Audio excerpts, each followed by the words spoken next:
Hey guys, day 64 around the world for free. We're hanging out with Dwayne and Vilma at Harmony Center, which is a campground in the bush just outside of Windhoek, Namibia. So on our last day in South Africa, Janine picked me up and took me to Nkosi's Haven, which is an AIDS orphanage run by Gail Johnson, who's a friend of hers. There's a lot of AIDS orphanages all over South Africa, and I mean most of Africa, because AIDS is a huge problem. And what would happen is that the mum will have AIDS and the dad will have AIDS and the parents pass away. And these kids try and look after themselves, or they end up in places like Nkosi's Haven. So Gail is doing an awesome job. She actually adopted an AIDS orphan called Nkosi, and he passed away, and she opened the children's home in his name.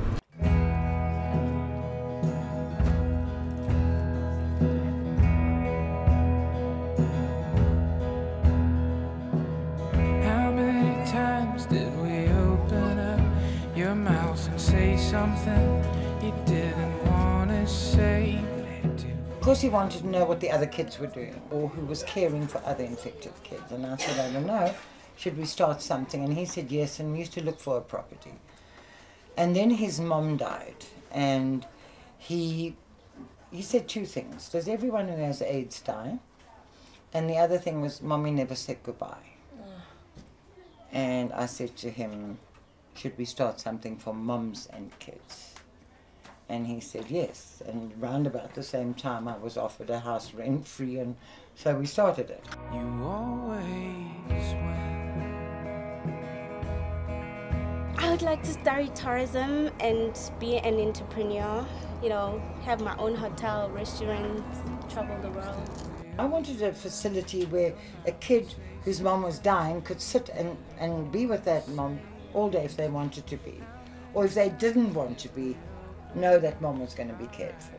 Lots of equipment has been donated. They have a computer lab with little cubbies where the kids sit, and they have mentors in the United States, so they can have a relationship with someone in a different country. It was very inspiring being with this woman who, I mean, has dedicated her life to creating these safe havens and places of refuge, creating hope for these people and a better life for them. So after that experience, it was time to wrap up South Africa. So we're gonna go meet Dwayne, who's Mark, our host in Rio, his friend, at the airport now, because he kindly bought me my plane ticket to fly with him to Windhoek, Namibia. So it was time to say goodbye to Hadley. He was such a wonderful host. The last thing he did for us was put us on this high-speed train into the airport. Thank you so much. It's been fantastic. Keep in contact. Dwayne and I met because you were traveling from Canada to get here. Correct. Hi. How are you? Good. How are you? Great. Nice to finally meet you. Yeah, pleasure.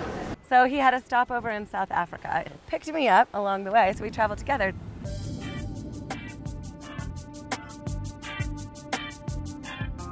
So as soon as we're on the plane flying over this country, I just realized this is Africa.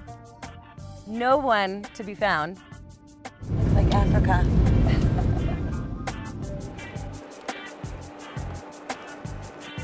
Vilma, Parvati. So Vilma picked us up. Welcome to Windhoek. That's awesome. There's not a house or a building in sight. So as soon as we leave the airport, we're driving through this area. It's just expansive desert. The landscape just is breathtaking here.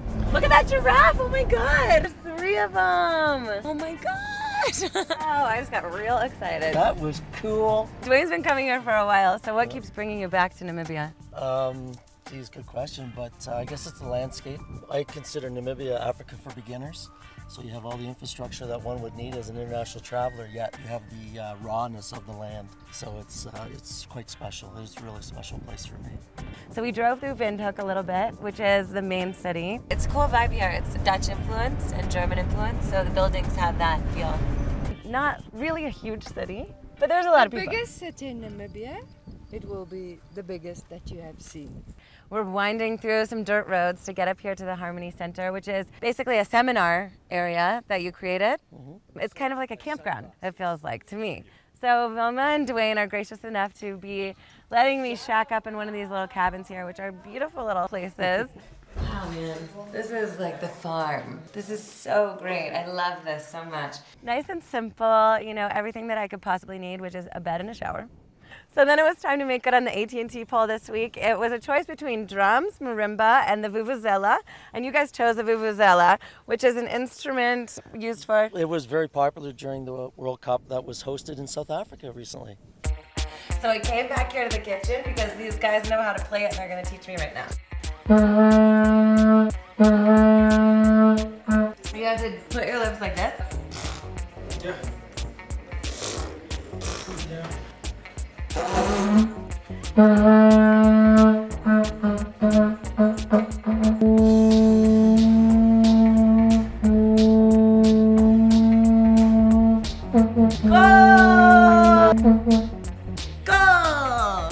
All right, so I'm so excited to be here in Namibia. We are about to dig into some adventure, and maybe we'll give you a little tease.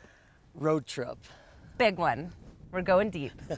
So I'm going to be uploading some incredible photos from our adventure on the map, so check those out. And then after that, this continent is difficult to navigate, so I'm really going to need your help with reaching out on the message boards and sending me those messages, keeping me going, keeping me inspired.